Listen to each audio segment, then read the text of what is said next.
Bismillahirrahmanirrahim. Dear students, Assalamu alaikum. I am Muhammad Ziaul Haq, your physics teacher. Students, as you know that we are studying chapter number 10, which is about properties of matter. And today we will discuss elasticity. So you also please open your books.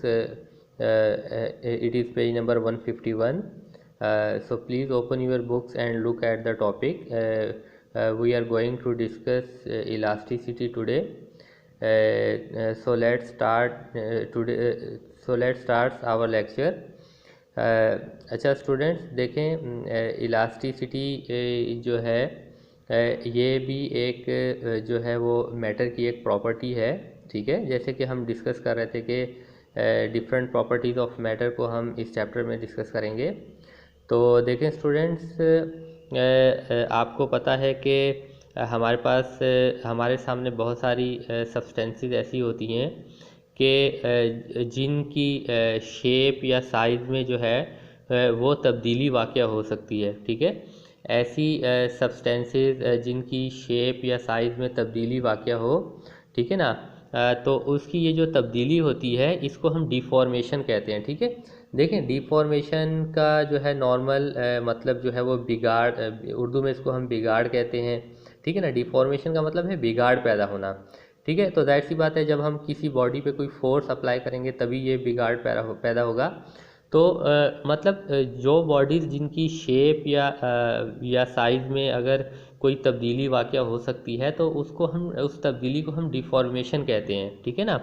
अच्छा देखें students, लेकिन कुछ objects ऐसी भी होती हैं, कुछ substances ऐसी भी होती हैं कि जब हम उन पे फोर्स अप्लाई करते हैं, ठीक है ना, और फोर्स अप्लाई करने के बाद जब हम तो उनकी जो है ना शेप में डिफॉर्मेशन पैदा होती है, बिगाड़ पैदा होता है। लेकिन जब हम फोर्स हटा लेते हैं उन बॉडी से, तो फिर क्या होता है कि वो बॉडीज़ दोबारा अपनी ओरिजिनल स्टेट में आ जाती हैं, ठीक है। तो ऐसी जो बॉडीज़ होती हैं जो फोर्स हटाने के बाद वो दोबारा अपनी ओरिजिनल पोजीशन पे आ जाएं, तो ऐसी बॉडीज़ को हम इलास्टिक बॉडीज़ कहते हैं, ठीक है। और ये जो प्रॉपर्टी है जिसकी वजह से वो बॉडीज़ अपनी ओरिजिनल हालत में आ गई, ये इलास्टिसिटी है, ठीक है।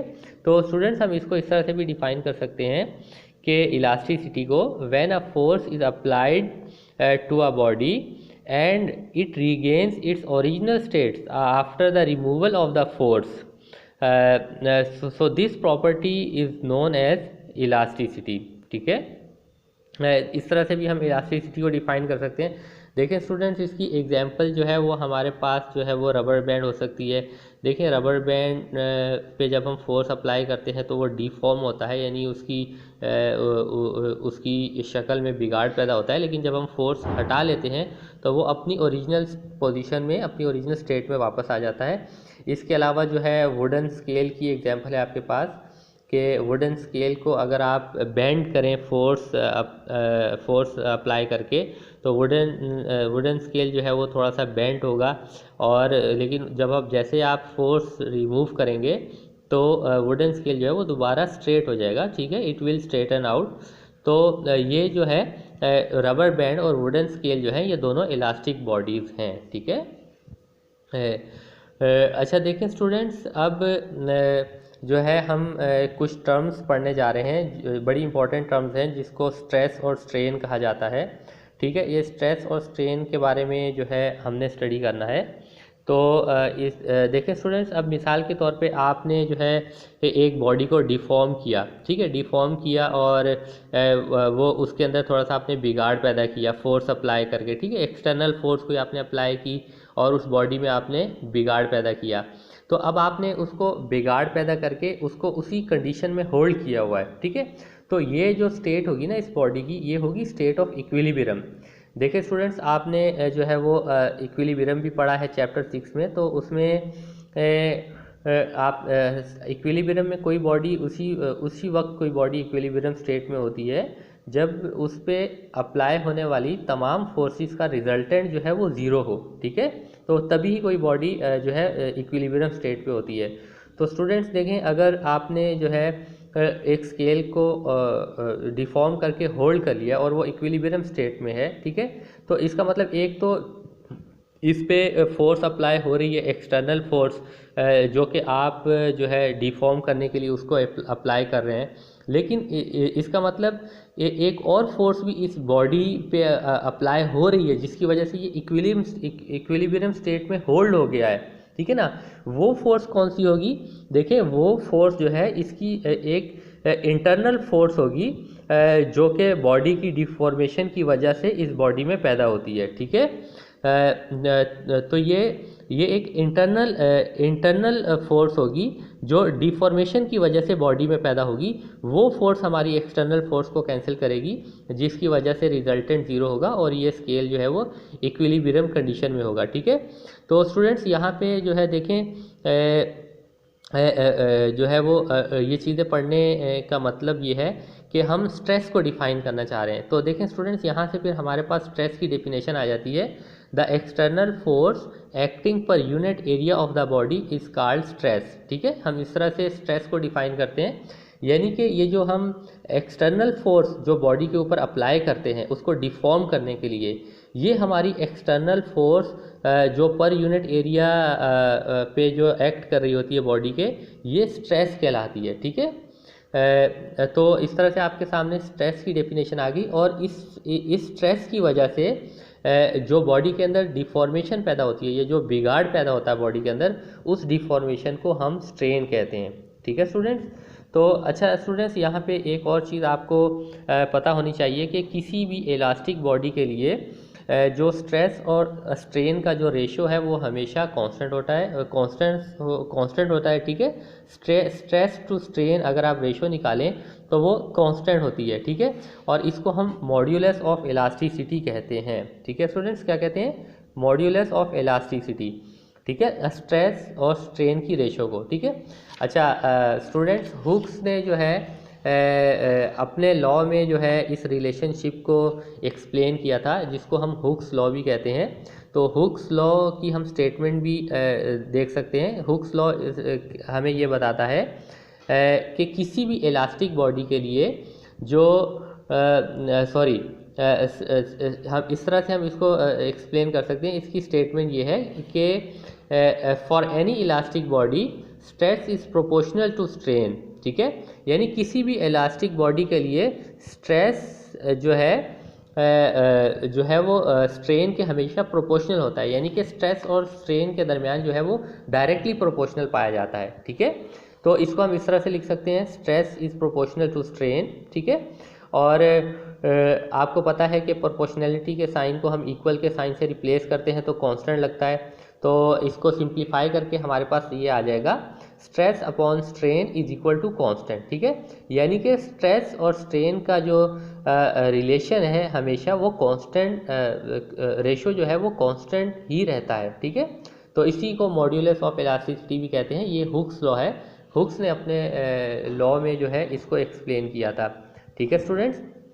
अब देखें स्टूडेंट्स, आपने ये पढ़ लिया कि जो स्ट्रेस है वो क्या है, वो एक्सटर्नल फोर्स का मैग्नीट्यूड है जो हम बॉडी पे एक्सटर्नल फोर्स अप्लाई कर रहे होते हैं, ठीक है।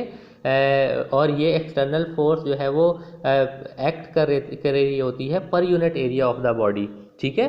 तो और हमेशा ये बॉडी से यूनिट एरिया के नॉर्मल डायरेक्शन में, यानी कि परपेंडिकुलर डायरेक्शन में यूनिट एरिया के एक्ट कर रही होती है। तो इस लिहाज से देखिए, हम इसको मैथमेटिकली इस तरह से लिख सकते हैं, stress is equal to F upon A, यानी कि force acting per unit area of the body, ठीक है। तो ये एरिया के नॉर्मल पे यानी कि परपेंडिकुलर उस पर एक्ट कर रही होती है। तो इसको मैथमेटिकली हम इस तरह से लिख सकते हैं, ठीक है। और देखें स्टूडेंट्स, इसके साथ साथ जो है वो स्ट्रेन क्या है, स्ट्रेन जो है वो देखें बॉडी में पैदा होने वाली डिफॉर्मेशन है, बिगाड़ है। देखें स्टूडेंट्स, ये बिगाड़ जो है ये बॉडी की लेंथ में भी पैदा हो सकता है, बॉडी के वॉल्यूम में भी हो सकता है, बॉडी की शेप में भी पैदा हो सकता है। लेकिन यहाँ पे इस चैप्टर में हम जो है सिर्फ जो है ये डिफॉर्मेशन जो है बॉडी की लेंथ में स्टडी करेंगे, ठीक है, चेंज इन लेंथ। तो बॉडी की लेंथ में जो है हम डिफॉर्मेशन को ओनली स्टडी करेंगे। तो स्टूडेंट्स अगर किसी बॉडी की ओरिजिनल लेंथ एल है और उसकी जो है वो लेंथ में जो चेंज है वो डेल्टा एल पैदा हुआ है, तो इस तरह से ये जो बिगाड़ पैदा होगा इसको फिर हम लॉन्गिट्यूडनल स्ट्रेन कहेंगे, ठीक है। क्योंकि स्ट्रेन तो डिफॉर्मेशन है और लॉन्गिट्यूडनल इसलिए कह रहे हैं कि हम लेंथ में बिगाड़ देख रहे हैं, ठीक है। तो इसको फिर स्टूडेंट्स हम मैथमेटिकली इस तरह लिख सकते हैं, longitudinal strain is equal to delta L upon L, यानी कि change in length divided by original length, ठीक है। तो ये हमारे पास फिर लॉन्गिट्यूडनल स्ट्रेन हो जाएगा। इसी तरह से देखें स्टूडेंट्स, अगर हम स्ट्रेस और लॉन्गिट्यूडनल स्ट्रेन की रेशो निकालें तो ये हमारे पास जो है वो यंग्स मॉड्यूलस ऑफ इलास्टिसिटी कहलाता है, ठीक है। देखें यहाँ पे आपकी बुक में मेंशन किया गया है Young's modulus of elasticity. Young's modulus of elasticity को स्टूडेंट्स हम y से रिप्रेजेंट करेंगे, ठीक है। ये जो है वो स्ट्रेस और लॉन्गिट्यूडनल स्ट्रेन की रेशो को कहा जाता है, ठीक है। अगर हम यहाँ पे स्ट्रेस की जगह में F अपॉन ए लिख दूँ और लॉन्गिट्यूडनल स्ट्रेन की जगह में डेल्टा L अपॉन एल लिख दूँ तो ये हमारे पास मैथमेटिकली कुछ इस फॉर्म में आ जाएगा, ठीक है। इसको हम सिंप्लीफाई करेंगे तो delta L upon L multiply में जब जाएगा तो ये इन्वर्स हो जाएगा, तो ये हमारे पास फॉर्मूला हो जाएगा F अपॉन ए, ठीक है, multiply by L upon delta L, ठीक है। तो इसी तरह से तो स्टूडेंट्स ये यंग्स मॉड्यूलस ऑफ इलास्टिसिटी का फाइनली ये फॉर्मूला हमारे पास आ जाएगा y is equal to F multiply by L upon A multiply by delta L, ठीक है। अच्छा स्टूडेंट्स, अब अगर हम यहाँ से इसका यूनिट निकालना चाहें तो आप देख सकते हैं कि जो यंग्स मॉड्यूलस ऑफ इलास्टिसिटी है उसका यूनिट जो है वो न्यूटन पर मीटर स्क्वायर होगा, ठीक है। क्योंकि एल और डेल्टा एल की डायमेंशन सेम होगी, वो कैंसिल हो जाएगी, तो न्यूटन पर मीटर स्क्वायर जो है इसका जो है यूनिट जो है वो यंग्स मॉड्यूलस ऑफ इलास्टिसिटी का यूनिट हो जाएगा और स्ट्रेस का यूनिट भी यही होता है, ठीक है। तो स्टूडेंट्स आज का लेक्चर यहीं तक रखते हैं, ठीक है। अपना बहुत ज़्यादा ख्याल रखिएगा। अल्लाह हाफिज़।